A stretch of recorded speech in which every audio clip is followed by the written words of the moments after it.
Hey, what Ryan was talking about earlier, when they say look to your left and look to your right, somebody not coming back, both of them might not come back. House parties, girls go to throw ass, and guys go to catch it. And somebody said, hella black children unsupervised. That's exactly what it is.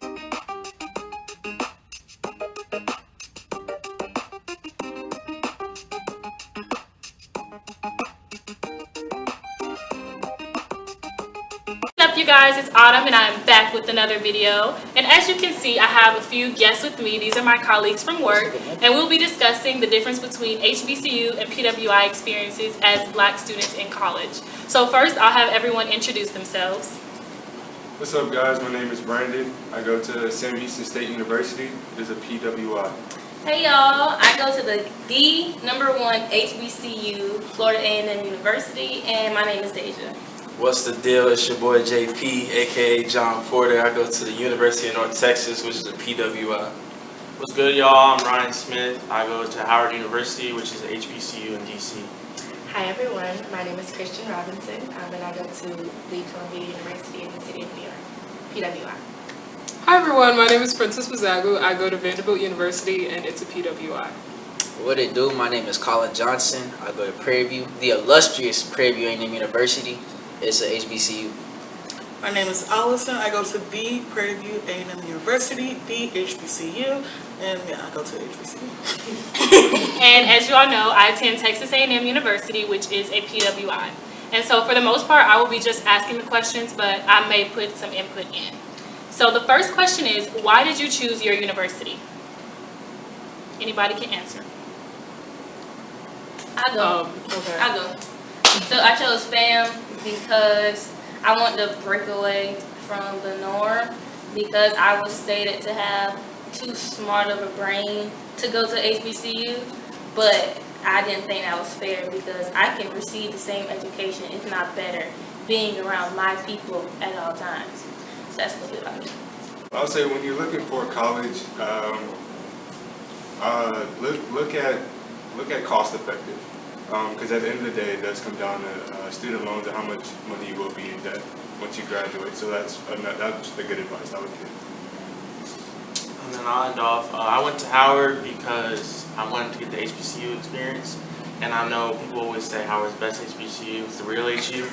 So, yeah, and the social life is really nice. They're really known for their Greek life if y'all are ever interested in that as well. And yeah. Okay, cool. So would you choose your university again? So I personally would choose my university again and again and again and again. Come on, as I've told all of my friends, college is an investment. You're paying for the network you're going to get at the end. You're paying for the resources that are going to be there, whether it be endowment sides, whether it be study abroad opportunities, whether it be access to like the top tier instructors. Just remember it's an investment. And remember you want to have the best return while you're doing it and after. Very true, very true. You said no, go ahead. No, I would not choose my university again because being around all these HBCU people, I kind of want to experience that myself. See what I'm missing out on. They making it seem so attractive, so I want to go see what's so attractive about it. I want to comment on that. So yes, being surrounded by a lot of HBCU students has been like, dang, I should have chose that. But there's always grad school. Like, there's always other ways to get there. The thing, Don't go to HBCU grad school. The thing personally for me, I had a negative connotation of HBCUs as a high school senior, and I didn't do my research to figure out that HBCUs, like, there are the same caliber of students at HBCUs that there are at PWIs, and in my opinion, I didn't see that, so I never applied to HBCU. But looking at it now, like looking at my colleagues, I'm like, y'all on the same level as anybody at a PWI, so do not make that be the reason you don't apply. Black folks can do anything as good as white people or better. Very true, better most of the time. Better most of the time. For sure, better. Okay, so this can be HBCU or PWI, but did you suffer any culture shock coming into your university, and if so, explain. I did, because I was used to being the only black student in my classes in high school. So being around a bunch of like black intelligent people all at once, it was a little overwhelming because I was used to being one of two, maybe three at most. So it was a bit of a culture shock, but it was pretty cool. I liked it. For me, well, I was never like the only black kid in class, but I did go to like a majority white high school, and so it wasn't really a culture shock because I still had like my church community was all black, and my friends were all black, so it was the same. For me, it was a pretty big culture shock because my high school was mainly white. The only black people I really interacted with was my family or Jack and Jill. I was in Jack and Jill too. That was really. What is Jack and Jill? Oh, if y'all don't know what Jack and Jill is, it's basically like some mother's organization, and it focuses on bringing black people together that are in white communities, so they can interact. Why Okay. Homecoming. So I know at A&M we do not have a homecoming. It is a PWI. So I hear so much about HBCU homecoming. So I'm interested to see like how HBCU kids do their homecoming. Homecoming is so Howard homecoming. Y'all probably heard about it. Howard is borderline PWI though. basically. How? What? Howard is borderline PWI. When it comes to HBCU, when it comes to homecoming. Anyways, No, HBCU. Howard homecoming is the best homecoming. Homecoming, that goes for all HBCUs. It's throughout the whole week, so like Monday through Sunday. If y'all is actually lit, y'all be partying on Sunday. The whole week. But basically, I know at my school, we don't be going to class. We be, Okay, writing that down. Sending to the Howard. Y'all just be lit all week. You got Yard Fest. This year we had Gunna, we had Baby. Year before we had Rick Ross, Lil Baby. We had Rick Ross, Wale. It was lit, busting. So y'all definitely enjoy homecoming a lot. But definitely save your money because it could be real pricey. Expensive. Everybody trying to compete with the fits. Yeah. Come That's with your across best college. fits. Like people stay talking about things. Don't spend y'all refund checks just on homecoming. I'm gonna let y'all know that. It's not that deep. Go ahead and talk about PV homecoming. Tell them something. So PV homecoming is the best homecoming ever. Let me tell you, this party's every single day. We go to class. That's the difference. I don't know what H you doing. Hey, we produce productive Panthers. Say it again, Collin. Productive Panthers. Okay, this is not a PV fest. We moving on. Y'all understand PV lit. Next. Okay, challenges you face, and I'm particularly interested in like HBCU students. HBCU. I'm interested in like the challenges that y'all feel y'all face, like especially because you're surrounded by black people, but that's not how the world looks. So. Okay, HBCU, I'm gonna say it's a little bit more of a grind. You gotta put your head down and do your work, cause don't call no advisor on the phone or nothing. You gotta go to the office. Go to the office to do your FAFSA, your registration. Don't try to do nothing online or on the phone, cause your shit will get lost. They not gonna find it. Period. So, yeah, And you gotta force people to do their job. Yes, you gotta force people to do what they get paid for. Crazy, I know. But but it just sets you up for the real world. Everybody's not just gonna come and make sure you got everything done. So you gotta make sure. So it really sets you up for life in that way. I want to hear about this Howard Tyrone scandal. Was that big? Oh yeah. Tyrone. People like got their money stolen. So, but like, yeah, that was a big thing. But I'm gonna go off of what he was saying with the challenges with HBCU. It's really easy to like fall off because it's a big, especially if it's a big transition. There's gonna be parties. One thing is, all parties are the same. You're gonna see the same music, same people, all that. So, like, if you miss a party, it's okay. Do your homework. That's a big deal because when you go into the auditorium your first week or whatever, for every other person, somebody's going to be gone the next semester, and you don't want to be that person. So one of the challenges is to like be prideful, be disciplined and get your work done because you're there to get an education. And how do you feel like being in New York, like challenges you face? Just like in general? Yeah. So I'm from Detroit, but I went to high school in California, so all in all, none of these places were as fast as New York. So I think one of the biggest challenges was really finding that balance, and I think a lot of life is balance, because I mean, who wants to sit in the library when you could go to the club downtown? Who wants to do their homework when you can go to the Calvin Klein pop-up shop with like free whatever and like Central Park? It's hard, like, and I kid you not, I've seen a lot of people struggle with that. So I believe that was one of the learning curves, and one of the bigger curves I had to face was just finding the balance between work and play. I think we kind of answered this question, so y'all keep it kind of short on this one. But things that make you glad you chose your university. Man, the my culture. school is beautiful. Yeah, the family. Beautiful. Like the first day I went senior day, I visited, and you could just feel the family vibe there. Like we got each other, we support each other. There's nothing like the community at PV. For me, I gotta say the women. Gotta be the women. You'll see beautiful women from all shades, talking about light as like white to like dark. So like just like being exposed to those kind of women is just crazy because you don't really get to see that everywhere. So that makes me kind of happy. What y'all glad about? The band. Hey, We got the number one go band in the crazy. land. Okay, that's cap. In the land. Fact. The Marcher 100 is mock. They only got 100. Only 100. Okay, that's the Maybe name it's the of exclusive band. drip. It's Only more 100. than 100 people. That's just the name of the band. So they lying. Don't go there. So they lying. Okay. Is there anything you would change about your university? More black people, right? One thing I would change is like the Vandy culture is very just like, people talk about the Vandy bubble all the time because it's very much that. It's literally like a bubble. It's like everyone's so like nose on the ground, like, oh, I have to like get this internship and I have to like do well in these classes. And it's like, yeah, you gotta do well, but like you also can chill, you know, like I was just like coming in, it was just so much for me that I was like, you know what, I'm gonna still do my thing and everyone can be stressing, but like I'm gonna just do me. So yeah, if they just made like kind of just chilled a little bit and got outside of Vandy a little bit more, I think that's what everyone needs to do. But yeah.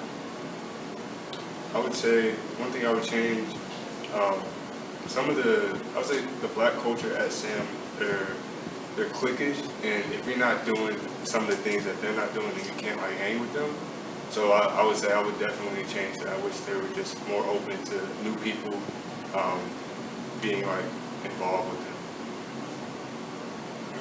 I mean, going to HBCU, I feel like sometimes it could be way more just like cutthroat, like, because it is a bunch of black people still. You're going to have some people try to cross you, but I guess that's at every school. Mm-hmm.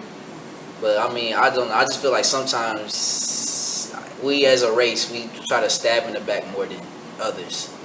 More than help, Yeah, like uplift each other. People don't want to see other black people succeed. And so that HBCUs, I mean, that's amplified by like times 10. And that's contradictory to what Allison just said. It's a family, like, Yeah. so I guess you can see both sides going to HBCU. Like, you can see the cutthroat, like, I'm at the top, nobody else can come up here. And then otherwise, like, we lifting each other up. We a family, it's a community. So it really depends. Like, they go to the same school and they have two different views about that. So Yeah. It's a wide spectrum with a whole bunch of thin lines. going off of what Brandon said, like, do other people feel like their schools are cliquey? Like, there's like a black clique, or like there's like some type of like high school basically. Definitely click in the HBCU. If you're not on the org or anything that matters, it's like your general body or GBM. Like, if you're not in the org, who are you? What do you do? So it's definitely click to the max at an HBCU, in my opinion, at FAM. At Vandy, it's literally like we have BVU, Black Vandy. We have like a group chat that's literally like BVU. And just like kind of how we operate too, we have the Black Cultural Center, and like after class, everyone just goes to hang out there. And like, you know, we go to other places on campus, but it's just like, it's the only place that we really feel like welcome and we could just like be ourselves, you know? So yeah, it's very, very cliquish. And even in the Black Cultural Center, like there are cliques within the Black community. Like it's really interesting, yeah. So as an HBCU student, do you feel like you have disadvantages? Not really, because at the end of the day, we all end up in the same jobs. So I mean, we all right here. We all right here at the same corporate, so. I know, I can touch on it. I know at HBCUs, especially at FAM, I feel like they better prepare us for how to deal with being black in whatever workforce you're going on. Instead of just put you in the workforce, they help you understand how to be black in that workforce, instead of just set you up for actual success, instead of just handing you the tools. They teach you the tools and put you at the table. Yeah, I'll definitely say at a PWI, especially at Texas A&M, they're not teaching you how to be black. They don't care if you're black. Like, we're 3% out of 67,000, so they could care less, like, how you gonna act in the corporate world. They just focusing on getting their A&M students to the corporate world. But I love my PWI, so. Code switching is a real skill. Yeah. I think it could be a disadvantage if you don't know how to interact with people that don't look like you. So like if you went to a predominantly black high school and you go to an HBCU, when you go into the real world, it can be like tough because you don't know how to talk to white people or Asian people or whatever. But if you go to a PWI in college, then that can kind of teach you how you can interact with those kind of people. But HBCU is just straight black people for the most part. So, but yeah. Okay. As a PWI student, what do you wish you had? Experience-wise, people-wise, culture-wise? I wish I had teachers or professors that actually cared about me passing instead of cared about them getting paid to do what they were paid to do. We want to talk about how like we get like more resources like John. Oh yeah, and I also wish like they interacted more with like the African Americans. So like I talked to him and he told me about Jockwell. I ain't never heard of Jockwell before ever in my life. So like the resources that they get at a HBCU is so much more compared to the resources that we get at a PWI. As a black student though. As a black student, yeah. Like they don't really care about us like that, but at a HBCU, like that's one of the main things that they introduce you to as soon as you get there. I just wish my school had more spirit. I feel like there's no like school spirit at all. Like no one goes to the football games, no one goes to like the basketball games. No one's like. I just want to point out all the HBCU people got shirts on too. That's it. Facts. I got Vandy on. We got Vandy right here. Don't play us. Let's talk about parties, social life. What is that? Here we go. We getting into juicy stuff. I don't want to hear HBCU first. I want to hear PWI first. What's the question? Parties. Parties. Okay. I don't want to hear about me. Yo, you have people that like. It depends when their weekends. That's when like some people's weekends on Thursday, so they out on Thursday. Some people are out on Tuesday. Like literally, and like. Greek life at Vandy is such a big thing. Like Greek row, like all the time. Like there is something going on. So there's a lot of things that my school doesn't have, but parties is not an issue at all. Hey, their parties live. Our community, I'm gonna use that UNT? that term. At UNT, the community of African Americans will definitely let you know when the party is, where the party is, who's gonna be there. African American. We know it's always lit on the weekends for sure. The party scene is definitely crucial. It's not even just one party. It'd be sometimes 2-3 parties in one night. One party gets shut down, we got a next location in 10 minutes. We just changed locations. Okay. We're not gonna talk about HBCU first. Yeah, we can talk about HBCU. Alright. So for Howard, they got house parties and then like parties at the clubs. House parties, girls go to throw ass and guys go to catch it. That's how it goes. And it's just every party. And it's like, that's the deal. Ryan, you speaking on yourself? Huh? I mean, it's just like, it's just how it's lit.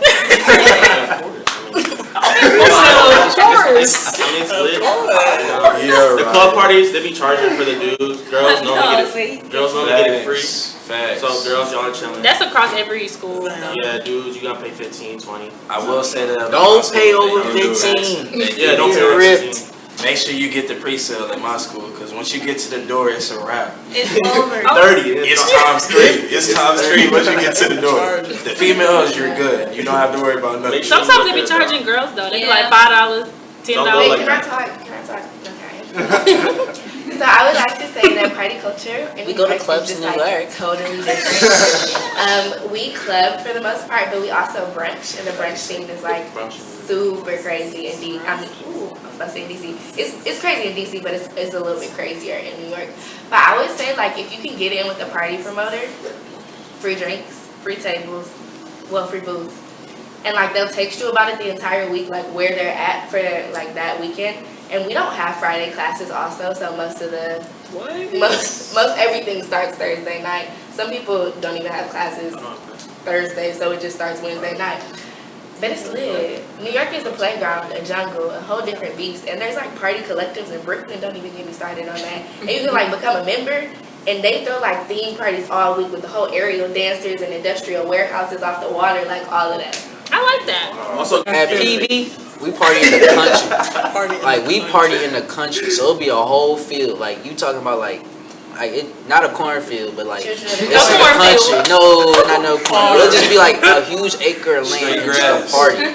So it'll be like it'll be a tent. Yeah, last year somebody tried to sneak in and they went through the wrong gate and some bulls just started running. So they don't go to a PV party in good shoes. Yeah. Don't do that. That's stupid. Don't go to any party in good shoes. So PV, we got house parties. We got Alpha Stoke parties on campus, and then you got the field parties. But hey, crazy. That's all I'm gonna say. Go to PV, crazy. Come on, family. Crazy. At FAM, there's the club parties, house parties. We also do juice parties. Juice parties, I do not suggest pre-gaming for. What's a juice party? A juice party, unlimited free juice, liquor, mixed drinks.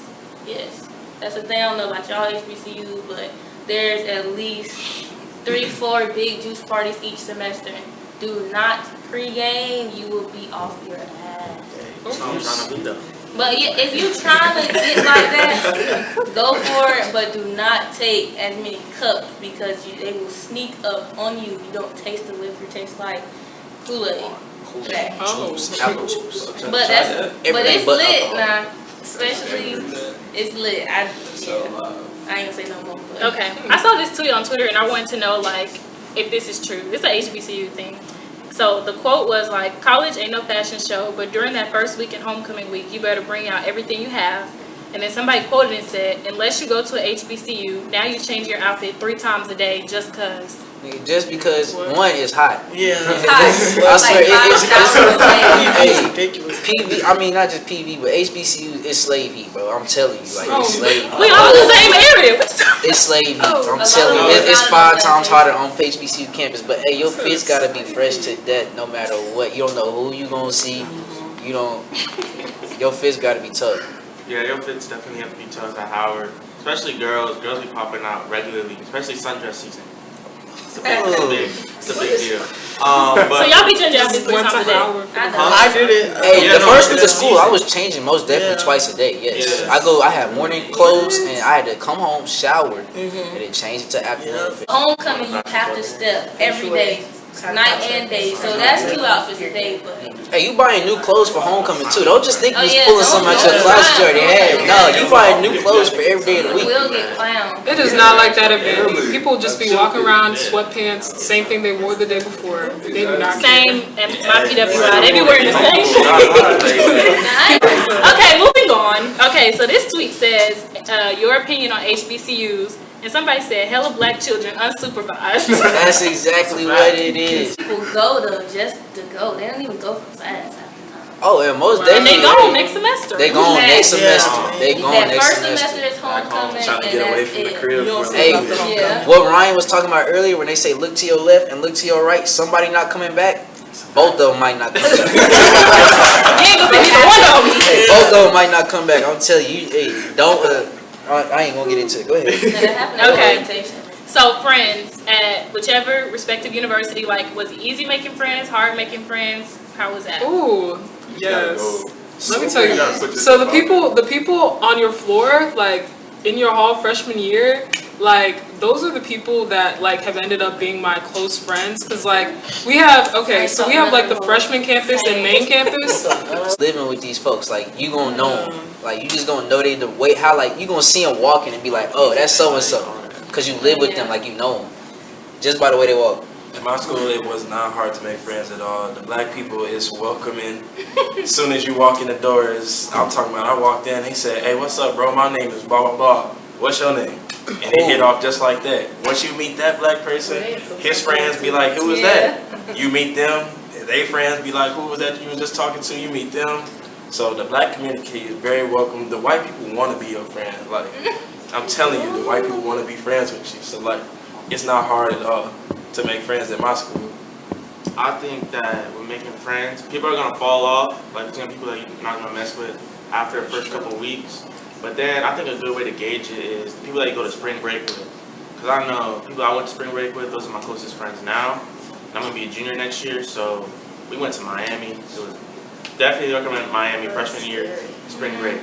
Do that. That's a little over. Most of y'all don't need to go nowhere. You need to hit the books on spring break.